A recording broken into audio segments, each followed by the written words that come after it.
ભરૂચ લોકસભા બેઠક જ્યાંથી ઇન્ડિયા ગઠબંધને મેદાનમાં ઉતાર્યા છે આમ આદમી પાર્ટીના ચૈતર વસાવાને, તો સામે ભાજપે મેદાનમાં ઉતાર્યા છે 1998થી સાંસદ પદે ચૂંટાતા મનસુખ વસાવાને। બંને ઉમેદવારો ચૂંટણી પ્રચારમાં એકબીજા પર છોડી રહ્યા છે શબ્દબાણ। શરૂઆત કરી ચૈતર વસાવાએ। સ્વાભિમાન યાત્રા દરમિયાન ચૈતર વસાવાએ મનસુખ વસાવાને આપી સલાહ કે હવે થઈ ચૂકી છે ઉંમર, તબિયત પણ રહે છે નાદુરસ્ત, તો હવે નિવૃત્ત થઈ જવું જોઈએ। જવાબમાં મનસુખ વસાવાએ કર્યો પલટવાર। મનસુખ વસાવાએ કહ્યું, બોલવાવાળા બોલે, હું પાછળ ફરીને નથી જોતો। દાદાને આ વખતે આપણે આરામ આપીએ। ઘણીવાર તબિયત નાદુરસ્ત હોય છે, એમની અનેક ફરિયાદ હોય છે। વચ્ચે રાજીનામું પણ આપી દીધું હતું કે મારી તબિયત નથી બરાબર, છતાંય એમને મૂક્યા છે। ત્યારે એમને હવે નિવૃત્તિ આપણે કરવાની છે, રિટાયર્ડ આપણે કરવાના છે।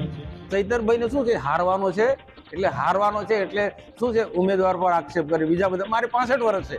આજે રાજનીતિમાં 75-80 વર્ષના લોકો કામ કરે છે। એ તંદુરસ્તી મારા માટે કોઈ પ્રશ્ન જ નથી। અને ચૈતરભાઈને કહો કે આપણે દોડવાનું મેદાનમાં હોય તો દોડે, સાથે દોડીએ, પણ આગળ વધારે દોડે છે।